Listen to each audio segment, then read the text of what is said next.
When your password leaks, you change it.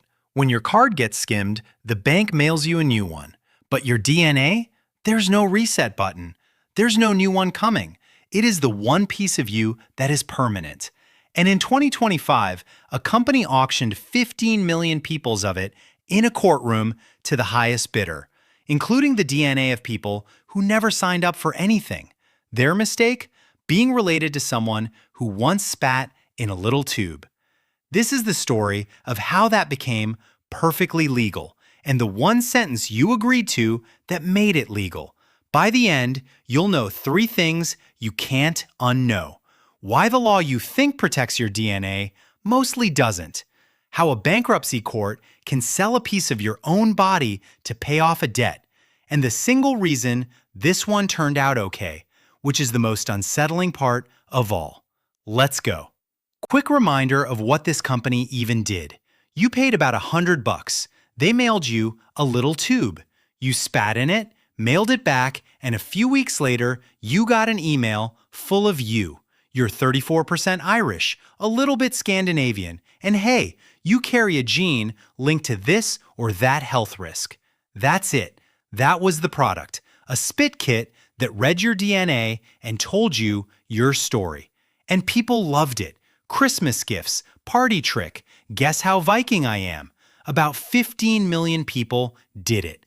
But here's what that fun little tube really was. You didn't buy a fact about yourself. You handed over a permanent, exact copy of the code that builds your entire body, every gene you've got, and you can never take it back.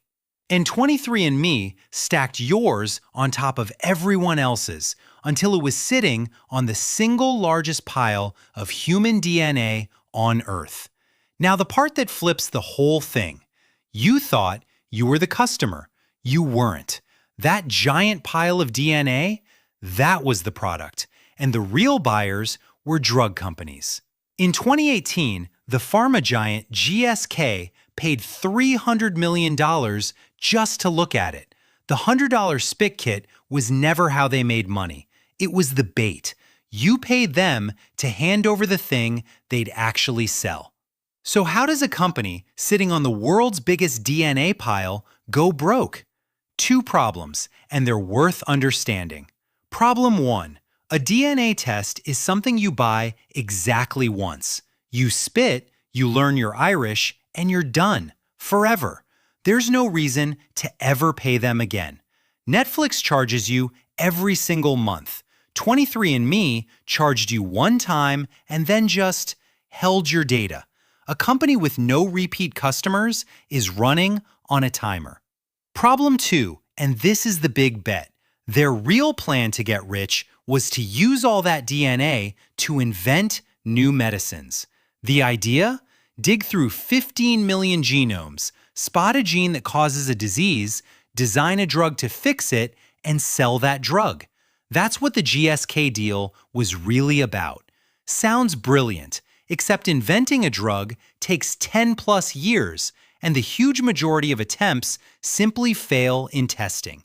It's a slow, brutally expensive gamble, and they bet the whole company on it. By late 2024, it hadn't paid off, so they gave up on making their own drugs and laid off 40% of the staff. The stock was down 99%. So, a product you buy once and a moonshot that missed.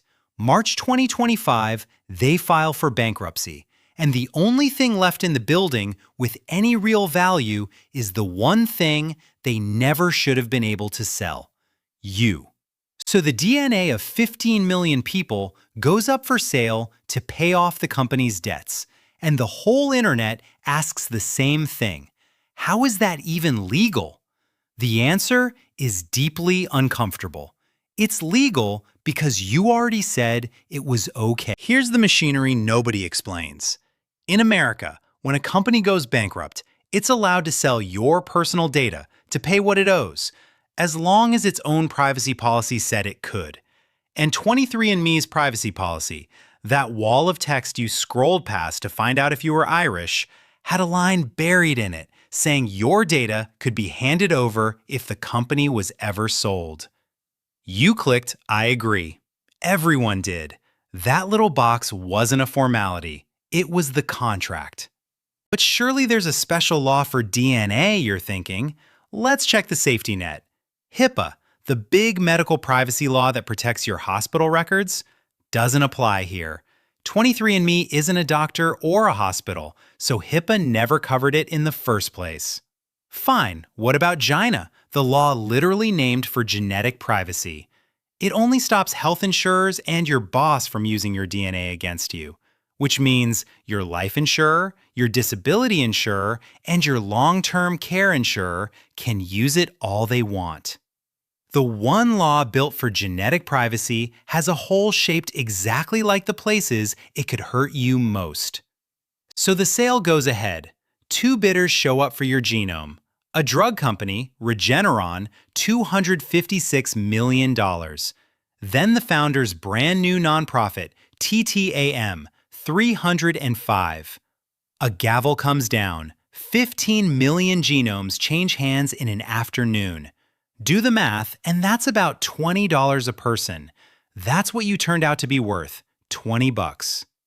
Now, and this matters because the truth is messier than the outrage. This is not a horror movie. The company that bought it, TTAM, is a nonprofit run by 23andMe's own co-founder, not some shady data broker. And before the sale was allowed to close, the top government lawyers from 27 states, the people whose job is protecting you, the state attorneys general, stepped in and forced rules onto the deal. The big one? You can still delete your DNA from it permanently anytime you want. And someone official has to actually confirm it was erased, not just take the company's word for it. About 2 million people have already done it. If you want out, you genuinely can get out. But read the fine print one more time. It's a habit now. Deleting your data only stops them going forward. It cannot pull back the copies that were already made and shared. The data GSK got, the research already done, that's gone for good. And here's the thing to sit with. The reason this ended okay wasn't a law protecting you. It's that a nice buyer happened to have more money and a few state lawyers chose to pick a fight. You got saved by luck. The machine that put your DNA on the auction block in the first place, still there, still legal, just waiting for the next company. And remember who else was sitting in that database? Your DNA isn't only yours. It's half your siblings, half of each of your parents, a quarter of every cousin's. So when you spat in that tube, you didn't just sign yourself up, you signed up your whole family, and nobody asked them first. People who never clicked I agree in their lives were in that auction too. So, how worried should you be? Honestly, less than the panic, more than nothing. Nobody's coming to sequence stalk you.